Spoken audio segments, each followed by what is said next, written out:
तो जैसा कि आपने पिछले पार्ट में देखा था, नोहारा फैमिली के पास कोई भी काम नहीं होता और उनके पास खाने के लिए भी पैसे नहीं होते। तो वो रास्ते में भटकते हुए जाते हैं जहाँ पे उनको हजूमी नाम की लड़की मिलती है। तो वो उनकी बहुत ज़्यादा हेल्प करती है।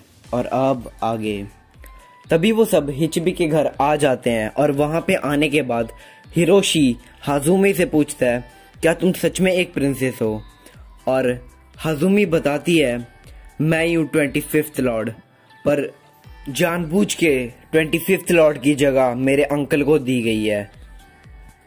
तभी वहाँ पे एक बहुत बड़ी सी बिल्ली आ जाती है जो कि एक लेडी में बदल जाती है और वो हाजुमी को बताती है, तुम्हारे अंकल तुम्हें पकड़ने के लिए हर जगह पोस्टर लगा रहे हैं, जो भी तुम्हें पकड़ के लाएगा उसको 100 मिलियन येन मिलेंगे। फिर हिचिबी बोलता है, ऐसे लोगों को अपने ऊपर शर्म आनी चाहिए, क्योंकि जो पैसे के लिए ऐसा कर सकते हैं। उसी समय हिरोशी और मित्सी के पसीने निकलने शुरू हो जाते हैं। तभी शिनचैन खुद ही अपने मॉम और डैड के बारे में सब कुछ बता देता है कि यही है दोनों जो आपको पकड़ना चाह रहे थे और 100 मिलियन येन लेना चाह रहे थे। तभी स्क्रीन स्विच होती है और दिखाया जाता है हिचिबी नोहारा फैमिली को एक रूम में बंद कर देता है। फिर हाजुमी बोलती है, मैं ऐसा शहर बनाना चाहती हूँ जहाँ पे पानी की कोई भी कमी ना रहे। तभी फिर से स्क्रीन स्विच होती है और दिखाया जाता है हाजुमी, हिचिबी, शिनचैन और वो लेडी एक बड़े से पत्थर के ऊपर खड़े हो जाते हैं। फिर दिखाया जाता है शिनचैन के पेरेंट्स शिनचैन के लिए बहुत ज़्यादा परेशान हो रहे होते हैं, क्योंकि वो अपने पेरेंट्स को बिना बताए उनके साथ चला गया था। तो शिनचैन को ढूंढने हिरोशी और शिरो दोनों निकल गए थे।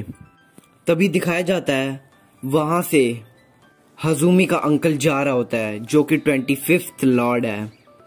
और जैसे ही हाजुमी आगे बढ़ रही होती है तो उसका पैर किसी चीज़ के साथ टकरा जाता है और वो नीचे गिर जाती है और उसके हाथों से उसका तलवार छूट जाता है और हवा में चला जाता है और उसके अंकल के सर के अंदर चले जाता है वो तलवार। हाजुमी ये सब देख के बहुत ज़्यादा हैरान हो जाती है, पर कुछ ही देर बाद उनको पता चल जाता है कि वो उसका अंकल नहीं, वो एक डॉल है। तभी उस भीड़ के अंदर से एक आदमी बाहर आता है जो कि हाजुमी का अंकल होता है।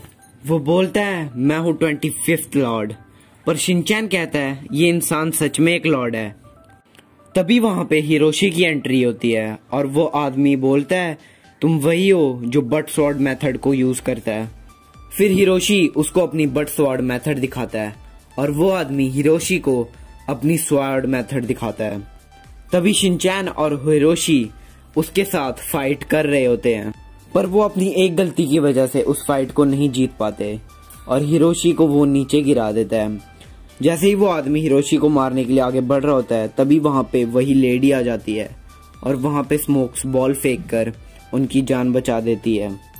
तभी वो सब घर पर वापस आ जाते हैं और हिरोशी उस टाइम बहुत ज़्यादा दुखी होता है क्योंकि वो उस फाइट को जीत नहीं पाता है।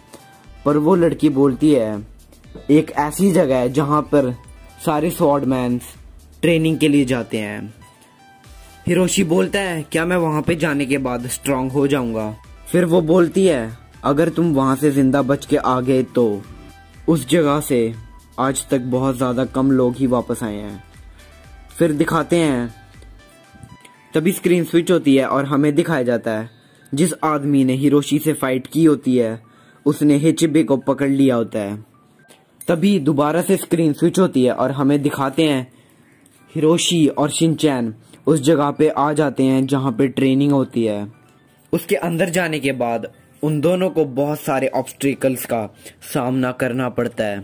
उनको उस जगह पे आगे बढ़ते हुए हर एक मुसीबत का सामना करना पड़ता था। हिरोशी ने अब ये सोच लिया था कि मैं यहाँ से अब चला जाऊंगा, पर तभी हिरोशी को अपने फादर की बात याद आ जाती है। दिखाया जाता है हिरोशी के फादर ने इस यूनिक टेक्निक को बनाया है जिसका नाम है बट स्वॉर्ड मेथड। और फिर हिरोशी बोलता है, मेरे फादर ने इस टेक्निक को बनाया है तो मुझे इसको लोगों तक पहुंचाना होगा। फिर हिरोशी बहुत ज़्यादा मोटिवेटेड फील करने लगता है और शिनचैन के साथ उस मुश्किल ट्रेनिंग को ख़त्म कर लेता है। जैसे ही हिरोशी उस ट्रेनिंग को ख़त्म कर लेता है तो वो अपने घर वापस आ जाता है। वहाँ पे पहुँचने के बाद हिरोशी बोलता है अब मैं किसी से भी फाइट करने के लिए रेडी हूँ। फिर उसके बाद वो सब बहुत मुश्किल से उस कैसल के अंदर जाते हैं और उसके अंदर जाने के बाद उनको एक सीक्रेट डोर दिखता है जिसके अंदर वो सब चले जाते हैं। और अंदर जाने के बाद उनको पता चलता है सारा पानी और गोल्ड कॉइन्स यहाँ पे रखे हुए हैं और उस पानी के ऊपर लिखा होता है ये पानी सिर्फ सेलिब्रिटीज या फिर फेमस लोगों के लिए है, ये पानी गरीबों के लिए नहीं है।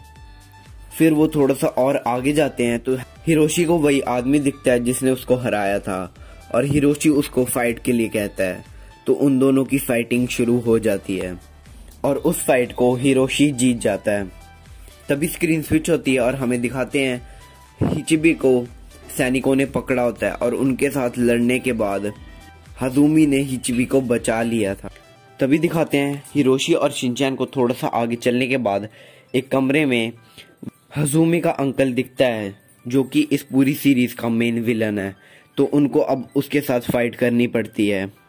जैसे ही वो दोनों उसके साथ फाइट करने जा रहे होते हैं तो हज़ुमी का अंकल एक बहुत ही लेजेंडरी आर्ट फॉर्म का यूज़ करता है जिसका नाम है स्टमक स्वॉर्ड मेथड। और उसके आगे हिरोशी टिक नहीं पा रहा था अपने बट स्वॉर्ड मेथड से। ऐसा लग रहा था कि हिरोशी अब हार ही जाएगा। पर तभी हिरोशी को अपने फादर की एक टेक्निक याद आती है जिससे वो उसको हरा देता है।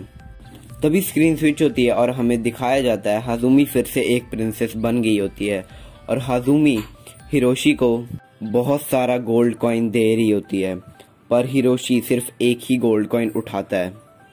फिर दिखाते हैं हज़ुमी का अंकल भी कहीं पे दुकान लगा रहा होता है और फिर दिखाते हैं नोहारा फैमिली एक अलग एडवेंचर पे निकल जाते हैं। तो गाइस ये मूवी या सीरीज यहीं तक थी।